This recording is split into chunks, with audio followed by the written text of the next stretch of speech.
Salut à tous et bienvenue dans ce nouvel épisode de la semaine de Valken, votre newsletter audio qui vous partage des médias et des infotech à découvrir pour passer une bonne semaine. Aujourd'hui, je vous parle de la semaine 20 qui va du 13 au 19 mai. Alors, cette semaine, j'ai vu pas mal de petites choses. J'ai vu une vidéo YouTube, Delete More Notes, une courte vidéo concise avec un vrai travail sur la prise de notes. Moi, j'ai bien aimé le format, c'est très court, c'est très concis, c'est très direct, droit au but. Le conseil en question, c'est de faire le ménage dans ses notes, de vider les archives, penser à enlever les sources qu'on utilise, penser au fait qu'on puisse enlever les choses sur lesquelles on a fini de travailler, etc., etc. Parce que l'idée, c'est qu'on ne peut pas garder maintenable un système de plusieurs milliers de notes, en fait. C'est quelque chose qui n'est pas humainement possible. Donc pour que votre PKM soit vraiment efficace, il faut de temps en temps dégraisser un petit peu le mammouth, il faut enlever un petit peu des choses qui ne servent plus à rien, des liens qui n'ont plus lieu d'être et ce genre de choses. Il ne faut pas que le PKM devienne un endroit de stockage, d'archivage, d'une myriade de tâches qui auront lieu un jour peut-être, mais que ça doit rester un outil qui doit permettre de concrétiser les projets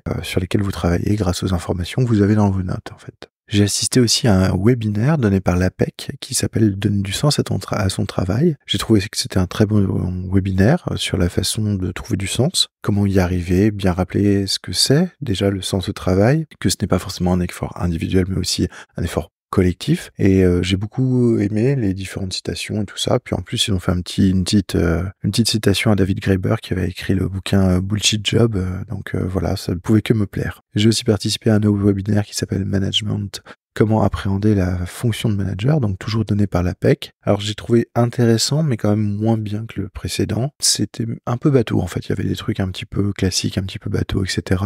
Même si, bon, il y avait quand même toujours des choses à prendre. Cette semaine, j'ai enfin fini Deep Work de Cal Newport, donc retrouver la concentration dans un monde de distraction. Pour moi, j'ai trouvé que c'était un excellent livre. Il y avait beaucoup de choses qui résonnent en fait avec ma vie professionnelle actuelle. Il y a pas mal d'idées en fait pour essayer de retrouver la concentration dans mon travail. Le fait qu'il y ait des tâches profondes et des tâches superficielles, ce genre de choses, déjà ça permet aussi de nommer les choses. Donc moi je commençais déjà, on va dire, un petit peu implicitement à supprimer les tâches sur lesquelles j'avais pas de grande valeur ajoutée, etc. Mais pouvoir les nommer, en prendre conscience, j'espère que ça va m'aider en fait à aller plus loin en fait dans cette démarche. Sinon, j'ai lu pas mal de choses cette semaine, puisque j'ai lu aussi pas mal de newsletters, j'ai rattrapé mon retard. Donc, premier truc, une newsletter de Nick Milo, 3 trucs d'écriture qui ne marchent pas au final. Donc en gros, c'est un peu 3 pièges à éviter pour avoir un système qui fonctionne bien. Les 3 grands pièges dont il parle, c'est le trop-plein de structure. Essayer de structurer toujours plus. Au final, on va passer plus de temps à organiser qu'à réellement travailler avec ses notes. Le syndrome de l'objet brillant, donc le fameux Shiny Tools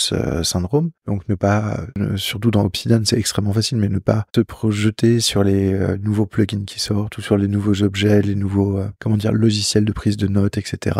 Et le 3e point, c'est s'assurer de la fiabilité du système, s'assurer que son système est fiable, avoir bien les backups, avoir bien les synchros, mais aussi que quand on rentre des notes, ça rentre bien dans son système comme ça devrait. Ça, c'est les 3 points vraiment qui sont nécessaires et j'ai trouvé cette newsletter très intéressante. Une partie de la newsletter de Mick Schmitz, Capture What Resonates, donc l'importance de capturer en fait ce qui résonne vraiment pour vous. Quelque chose qui vous lisez, quelle est l'idée que vous avez sur le moment, etc. Faut que ça résonne vraiment, ça déclenche une étincelle afin d'éviter de se retrouver à par exemple à surligner tout le livre. Donc ça, j'ai trouvé que c'était un excellent conseil et donc je vous invite à aller regarder effectivement les posts autour d'une PKM de Mick Smith, puisqu'on va en reparler. J'ai lu aussi sa newsletter qui parle de Curate and Keep Only the Best Stuff. Donc après la capture, le 2e point qui est important, c'est la curation.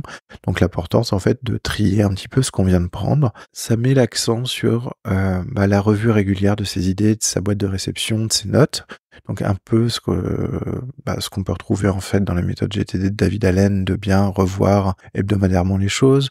Ce qu'on va retrouver aussi dans les bonnes pratiques de programmation avec le refactor. Voilà, ça implique aussi un petit peu l'idée qu'on avait eue dans la première vidéo dont je parlais, qui est effectivement de faire du ménage dans ses notes, parce qu'il y a des choses qui, au bout d'un moment, ne servent plus vraiment. Et du coup, moi, j'ai commencé à faire un peu de ménage et il y a des choses, effectivement, que j'avais pris en note pour me lancer sur des projets qui, au final, ont été complètement abandonnés, le jour où je relancerai ce genre de projet, les choses que j'ai pris en note ne seront plus d'actualité, donc autant les supprimer pour repartir sur une feuille vierge quand le projet se relancera. J'ai lu aussi l'épisode 288 de Done Discovery qui parle de l'endroit où nous gardons notre argent qui est important. C'est-à-dire que c'est important de s'assurer que l'argent qu'on investit, qu'on met de côté, qu'on met sur des comptes qui vont nous rapporter à nous-mêmes de l'argent, qui travaillent pour nous en fait, ne sert pas forcément à financer des choses qui vont contre ces valeurs. C'est-à-dire que si vous êtes profondément écologique et que vous apercevez que votre plan épargne-action finance que des sociétés d'énergie fossile, il y a peut-être un problème. C'est une réflexion en fait à avoir, c'est une réflexion en fait sur le système actuel de comment il fonctionne et le fait qu'un bon placement actuellement n'est considéré comme bon que parce qu'il donne des valeurs pécuniaires supérieures aux investissements. Il y a peut-être une autre façon de voir qu'un placement est bon, notamment s'il est en rapport avec son éthique et ses valeurs. J'ai lu aussi une partie de la newsletter de Bianca Pierrara, donc How to Build a Tag and Folder System to Organize Your Note. Donc c'est un sujet, vous allez voir, qui m'intéresse particulièrement cette semaine parce que j'ai énormément travaillé sur la revue de mon système de capture et mon organisation de notes. Donc là, elle propose en fait une organisation hybride entre dossier et tag, donc dossier et hashtag. C'est assez proche de ce que je commence à utiliser là suite à mes différentes expériences et ce que je tente d'améliorer. Elle définit des types de rangements à utiliser suivant les types de notes. J'ai beaucoup aimé la réflexion en fait qu'elle a eue là-dessus. Donc voilà, si c'est quelque chose qui vous intéresse, n'hésitez pas à aller vous renseigner. Et n'hésitez pas à me contacter si vous le désirez. Je pourrais vous transmettre tout ce que j'ai trouvé intéressant, on va dire un peu plus dans le détail là-dedans. On continue sur les newsletters. J'ai lu la Gazette du Miskatonic de mai 2024, une gazette autour de Lovecraft et des événements Lovecraftiens, on va dire. Donc là, dans cette édition, quelques lieux et livres à noter dans cette newsletter si vous êtes fan de Lovecraft. Donc le fonds Jacques Bergier, donc celui qui a quand même fait connaître Lovecraft en France et qui a une bio qui est digne d'un roman d'espionnage, le fonds Jacques Bergier est à la médiathèque de Voyelles de Charleville-Mézières. Donc voilà, c'est ouvert et il y a des expositions en ce moment, n'hésitez pas si vous êtes dans le coin. Et 2 livres.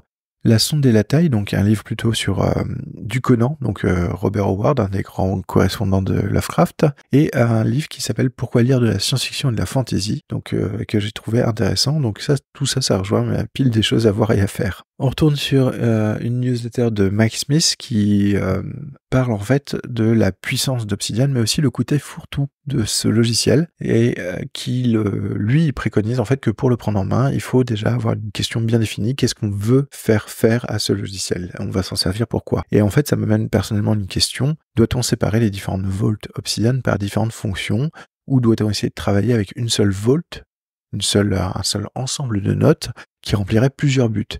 Et dans les buts et les fonctions, je pense par exemple au journal personnel, par exemple les notes quotidiennes, etc. Je pense à la gestion des tâches, à la prise de notes de livres, à l'écriture, à plein de choses comme ça. Est-ce que tout ça doit finir dans le même vault et essayer de l'organiser différemment qu'avec des dossiers, ou est-ce qu'on doit séparer les choses? Pareil, est-ce qu'on doit garder le pro et le perso? Si on s'en réfère à d'autres méthodologies de gestion, par exemple au niveau des tâches, David Allen dans GTD, lui, préconise d'avoir le pro et le perso en même temps parce que en fait, tout est boucle ouverte. Donc, tout peut rester dans la tête. Pas mal de choses pour alimenter ma réflexion du moment et essayer de voir comment je vais m'organiser un petit peu mieux. Et donc, ensuite, j'ai lu différentes newsletters. Donc, Sleep is the Killer App, toujours de Mike Smith, des conseils pour améliorer son sommeil. Un peu bateau, déjà connu de ma part, mais j'ai bien aimé que l'auteur partage sa routine du soir, c'était sympa à suivre. Creativity is a System de Mike Smith aussi, donc un système de gestion de contenu qui est au final juste une adaptation assez classique du GTD. Et Human Curiosity in the Age of IA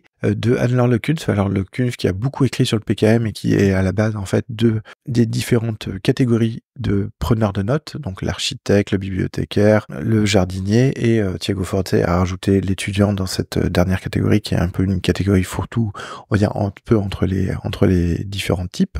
Si vous avez écouté le dernier épisode du podcast d'FR, normalement il en a parlé, donc n'hésitez pas à aller vous renseigner là-dessus. Donc ça, c'est une newsletter de cette personne-là qui parle de la curiosité et de la différence de curiosité entre les humains et l'IA. C'est plutôt intéressant, mais moi ça m'a pas quand même beaucoup parlé de différence de curiosité entre l'humain et l'IA, comment les deux peuvent se montrer utiles dans leur complémentarité. Au final, pas les sujets que j'ai en ce moment. Donc je suis passé un peu à côté. Sinon, cette semaine, qu'est-ce que j'ai écouté ? J'ai écouté Arnaque, crime et putaclic, l'histoire de Reddit. Donc l'histoire de Reddit, c'est en 2 parties. C'est vraiment sympa de voir comment est né et a évolué ce site qui est devenu quand même un incontournable d'Internet. Et en plus, qui maintenant sert de réservoir à réponse pour Google. Donc c'est assez fou. Et puis en plus, c'est toujours bien ficelé.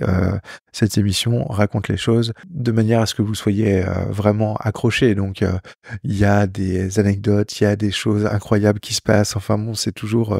c'est l'histoire d'Internet, on a l'impression que ça s'est monté entre les arnaques, les trucs mafieux, etc. C'est assez fou à suivre. J'ai écouté l'épisode de Coup Critique, donc un podcast autour du jeu de rôle, une entrevue avec le JDR Décompte, donc un mélange entre le jeu de rôle et le conte traditionnel. Une entrevue très sympa. C'est un type de live play qui m'a fait vraiment penser à l'épisode final de Game of Thrones avec qui on avait participé avec Riley de la JDR Academy en présentiel. C'était très très immersif pour le public, très agréable à suivre. En tout cas, je leur souhaite tous mes vœux de réussite et je pense qu'il faut beaucoup plus d'initiatives de ce genre. Je vous le disais, j'ai écouté l'air de rien l'épisode 15, donc le dernier épisode du podcast d'FR qui parle de notes, de journal et d'inspiration. C'est toujours un grand plaisir pour moi d'écouter FR, surtout quand il dit autant bien de mon podcast. Merci à toi, gros bisous. Et comme d'habitude, la simple écoute des épisodes me rajoute une tonne de choses à voir, à lire, à découvrir dans ma pile de choses à faire. Donc c'est un peu dangereux pour moi d'écouter ces épisodes, mais c'est toujours un plaisir.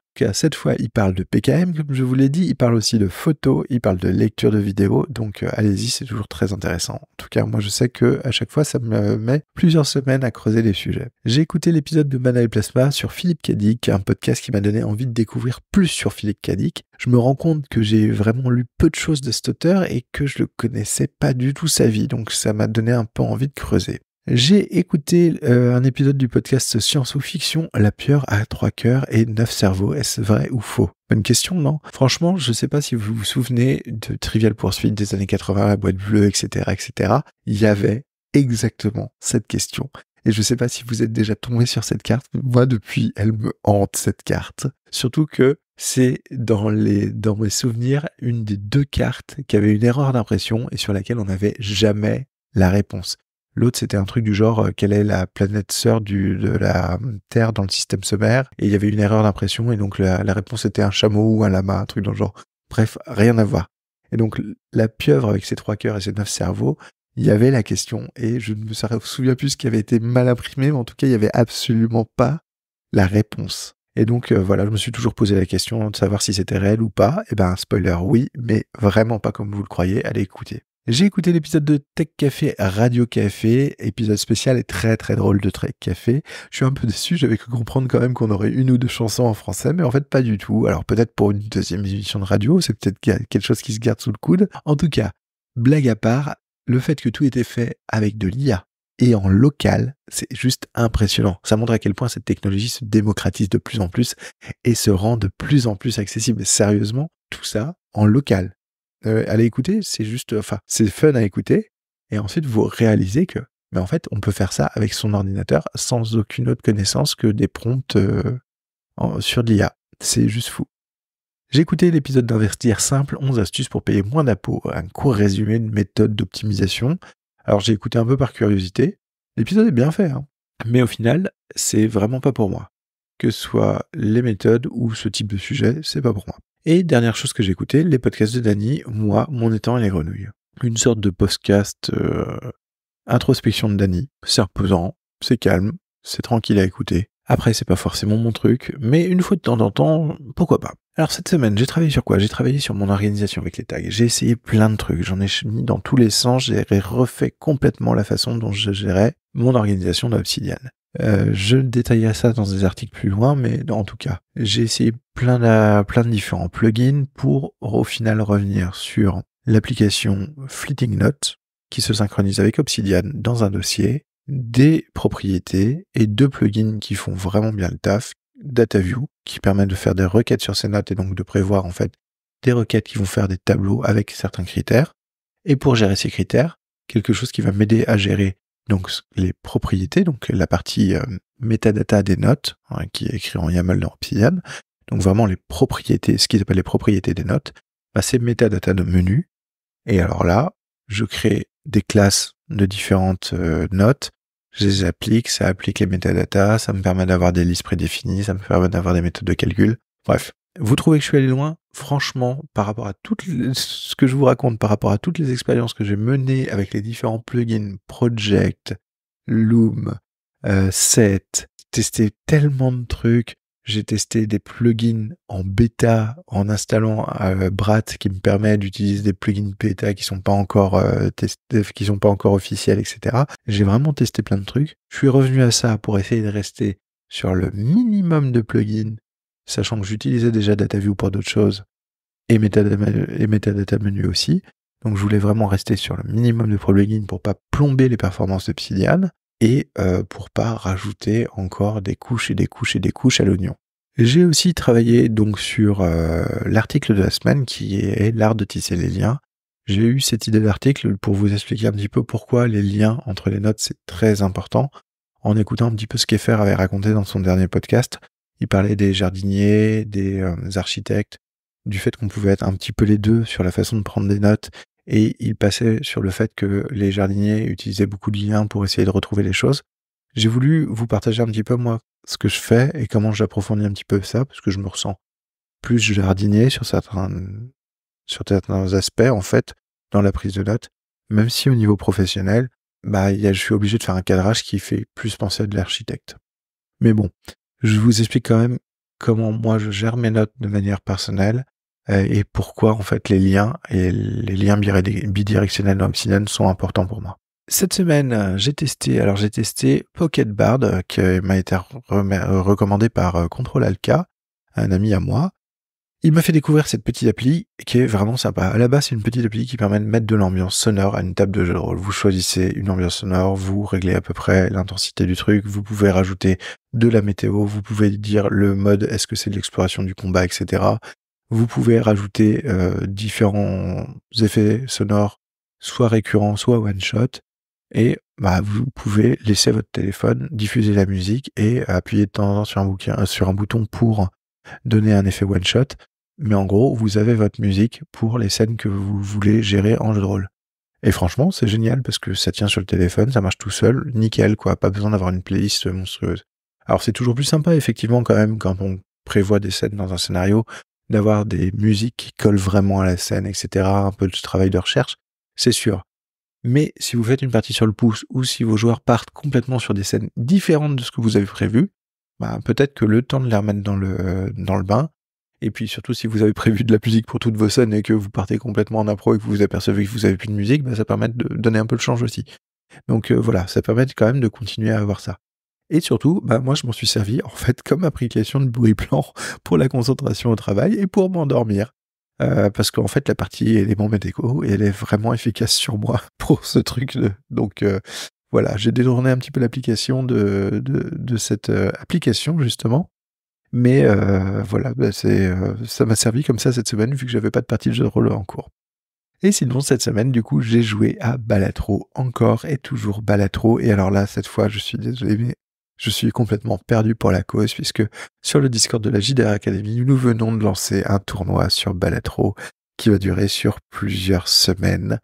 Donc voilà, ça a été un plaisir de vous connaître. On se revoit à la fin du tournoi. En tout cas, voilà. Ce jeu est très très prenant et là en plus on a trouvé une façon de se relancer les uns les autres pour essayer d'aller encore plus loin. Comme si on en avait besoin, quoi. Voilà, c'est tout pour cette semaine. C'était quand même bien dense. J'espère que ça vous a plu et que vous avez trouvé des choses qui vous intéressent. N'hésitez pas à vous abonner. Je remercie encore Efer et Control-Alt-K pour les interactions. Et je vous dis à bientôt et à la semaine prochaine. Allez, salut!